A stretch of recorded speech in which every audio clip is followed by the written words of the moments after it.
We have one goal left to explore. So first, recap.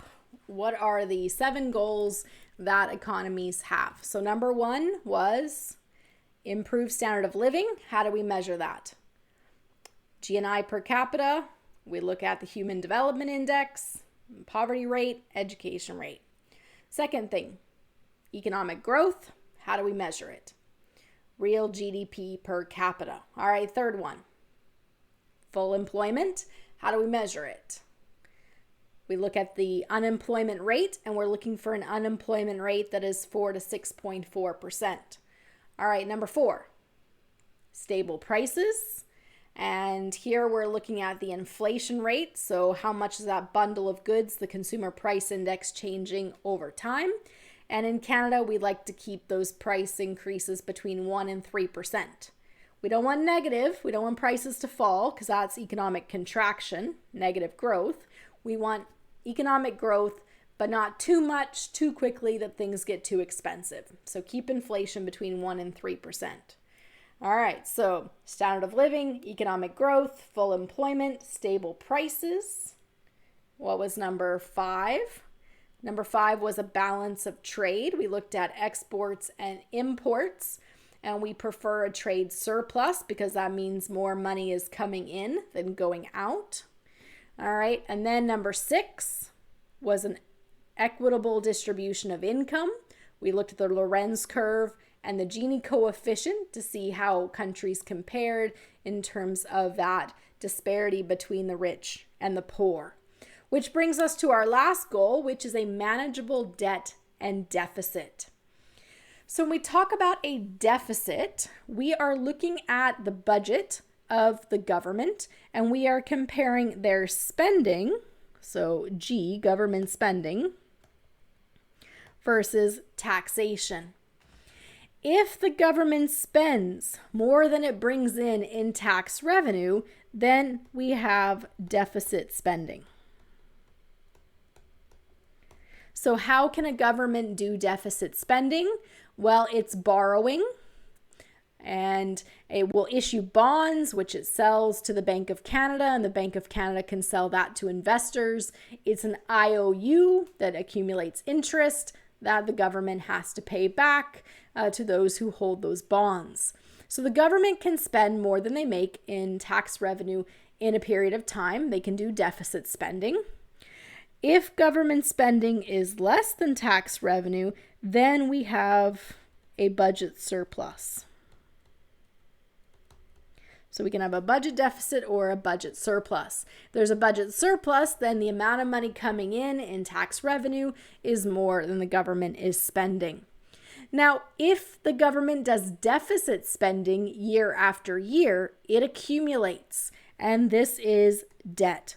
So when we look at a government's level of debt, it's because they're spending more than they're bringing in tax revenue year after year. So we're comparing our revenues to our expenses to see if we have balanced the budget. All right, so how are we doing? Well, here on the left, you can see the 1930s through the early 2000s. And you can see in red government spending and in blue tax revenue in Canada. So you can see there is a periods of time where we do deficit spending. Okay, and so we'll be looking later on this semester at the amount of debt that Canada has because that deficit spending accumulates. Well, how is our deficit spending? How does that compare to other countries? And so that's what you can see here on the right. So if we look at, this is 2017 data, a little older, just because we want to be able to compare multiple countries, and it takes a while for the data to come in. So some of the countries that we've been focusing on, like Afghanistan and Venezuela, who've had some economic challenges, you'll notice they have a large amount of deficit spending. They're not bringing in a lot of tax revenue because the economy's not doing well, and the government is trying to help the economy through lots of spending. So government spending greatly more than tax revenue. You can see that budget deficit for Venezuela is minus 46%. So half of their GDP in deficit spending. Afghanistan, you can see a minus 15%. There are countries that currently have budget surpluses. They are spending less than they're bringing in tax revenue. You can see that with Macau, Greenland, Norway, Germany, Greece, South Korea as of 2017. We do see countries like Canada. We had deficit spending in 2017. As we look at more recent data for Canada specifically, as we start to look at the impacts of COVID, economy contracts when things have to shut down, when production get disrupted. At the same time, the government is spending. We have CERB and other support systems to help people through. So the government spending is more than the deficit spending, government spending is more than the tax revenue. So we have budget deficits. So we had a budget deficit in 2017. Those budget deficits have continued on through 2021. We can do a little bit of a comparison. So the deficit spending in Canada in like 2016-17 was about $30 billion, in 17-18 about $20 billion. Last year, so 2020, was about $334 billion. In 2021, it's going to be about $138 billion.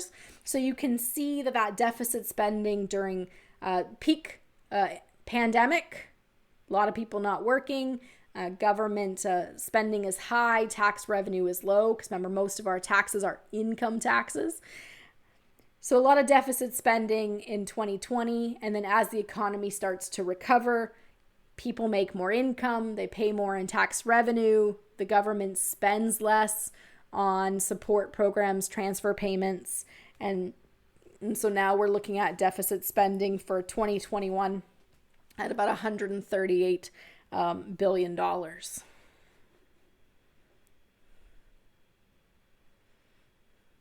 Well, when we deficit spend, that accumulates and turns into debt.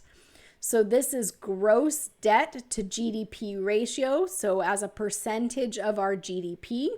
And you can see here, there's that deficit spending in 2020, 2021, accumulating and increasing the debt as a percentage of GDP.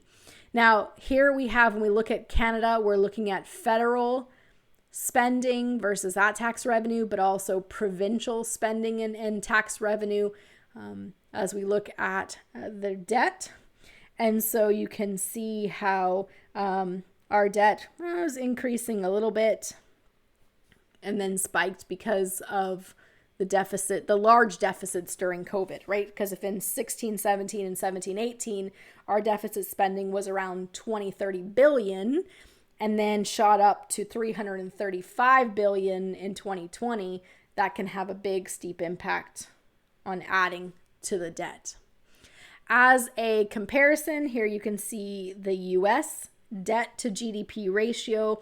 You can see they've had a much higher debt level. So here's GDP, the total value of everything you produce in your country. Here it is.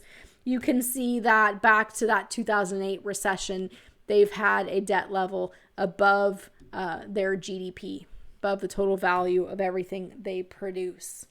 Now, when we look at debt, gross debt, that's a total value of all those accumulated deficits, how much you owe.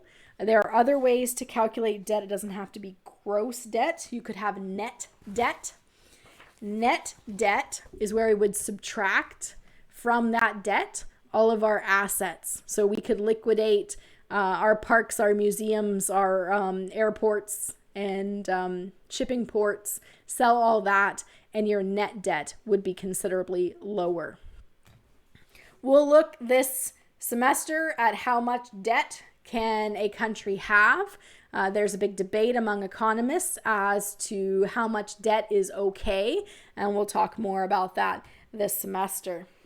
I did want to point out to you, though, just for interest, some different types of debt and how we compare in terms of our debt to other countries.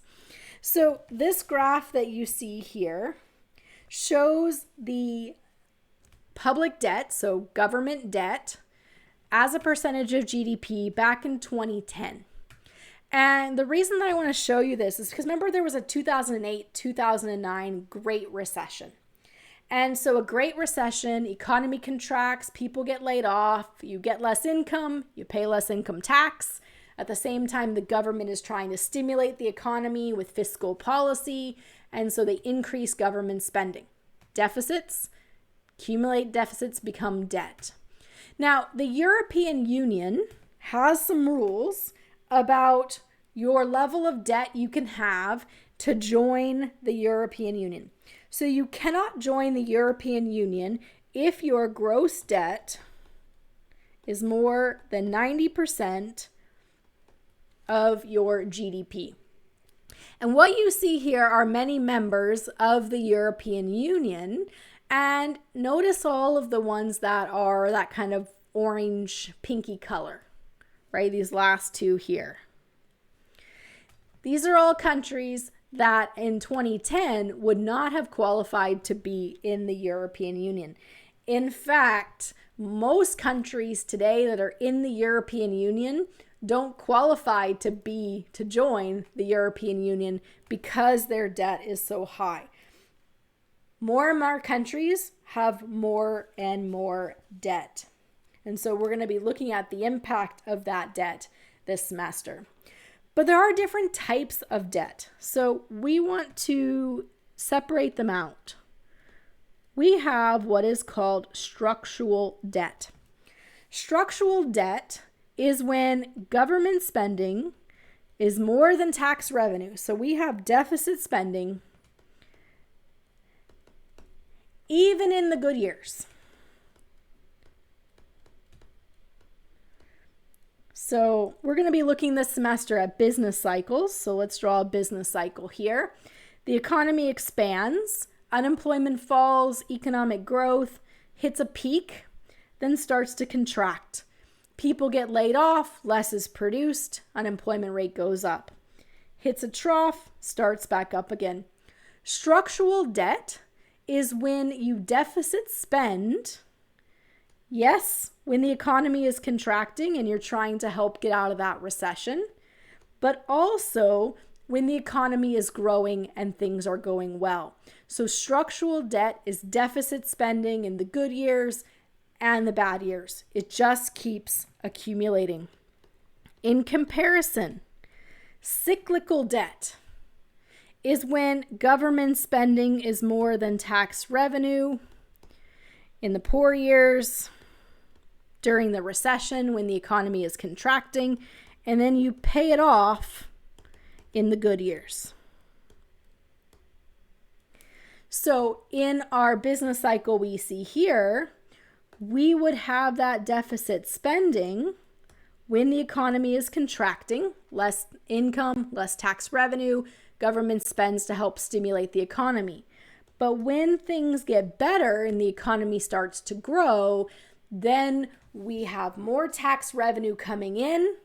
We tamp down a little bit that government spending and we start paying down the debt.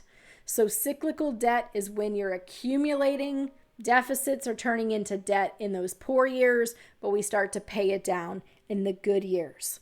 So the key question we want to look at this year is, which one does Canada have? Do we have structural debt or do we have cyclical debt? And which one we have might tell us which one, or if we should be worried about it, or maybe not. Let's take a look this semester.